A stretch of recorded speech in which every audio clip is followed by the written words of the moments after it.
नमस्कार, मैं हूं Amod Srivastava. Amazing thought, amazing message, amazing information की दिशा में आज एक कदम और आगे।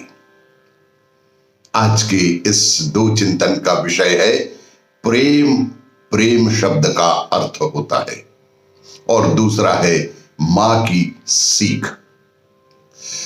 आपको ये मेरा वीडियो अच्छा लगे तो लाइक करें, शेयर करें और लाल बटन दबाकर सब्सक्राइब अवश्य करें। साथ ही बेल आइकन दबाना बिल्कुल ना भूलें। आज के इस बैंकिंग के दौर में एसएमएस, ईमेल या सोशल मीडिया प्लेटफॉर्म से प्राप्त किसी भी संदेहजनक लिंक पर क्लिक बिल्कुल ना करें।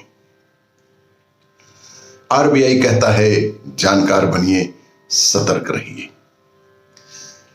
आज के इस चिंतन का विषय प्रेम। प्रेम शब्द का अर्थ होता है, जगत गुरु कृपालु महाराज के अनुसार प्रेम शब्द का अर्थ होता है सर्वथा ध्वंस रहितम सत्यपि ध्वंस कारणे यब्ध वाव बंधनम युनोह सह प्रेमा परिकीर्तितः।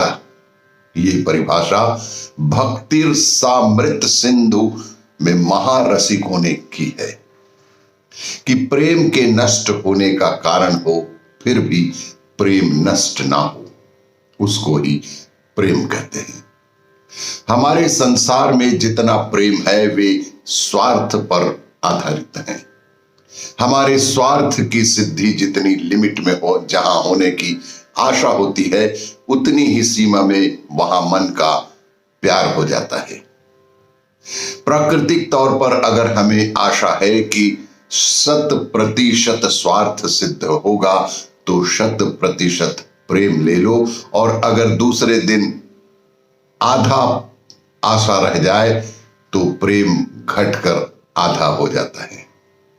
तीसरे दिन अगर ऐसा आभास हुआ कि वहां कुछ भी स्वार्थ सिद्ध नहीं होगा तो प्रेम वहां पर शून्य हो जाएगा।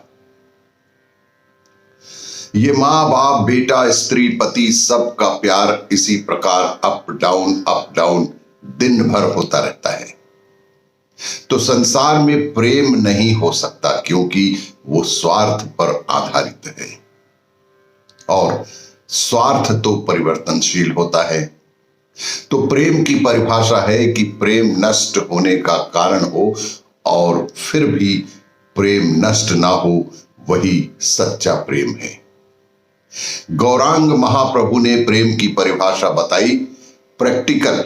उन्होंने कहा कि हे कृष्ण, अश्लीयस्य वा पादरताम पिनष्ट माम दर्श नाम नर्म हताम करोतु वा यथा तथा व विदधातु लंपटो मत प्राणनाथस्तु स एव नापरा।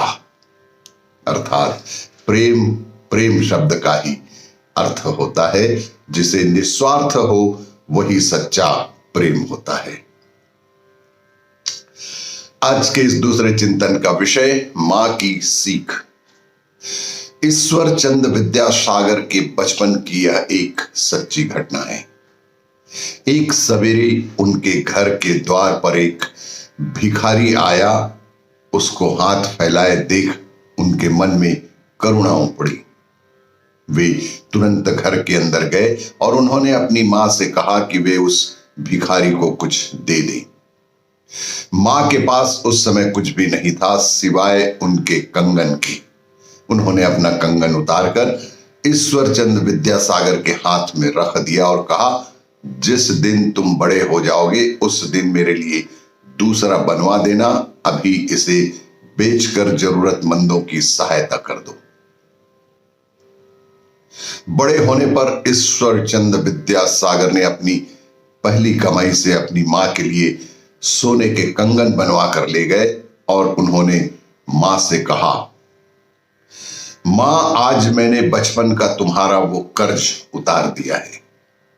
उनकी मां ने कहा कि बेटे, मेरा कर्ज तो उस दिन उतर पाएगा जिस दिन किसी और जरूरतमंद के लिए मुझे ये कंगन दोबारा नहीं उतारने होंगे।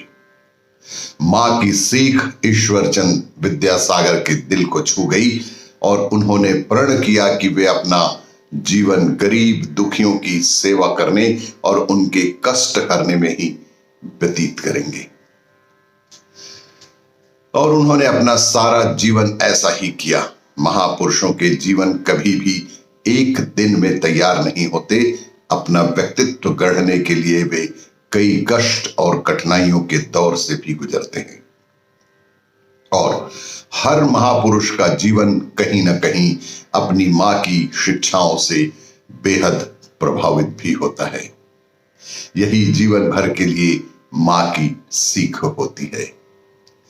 आपको ये मेरा वीडियो अच्छा लगे तो लाइक करें, शेयर करें और सब्सक्राइब अवश्य करें। धन्यवाद।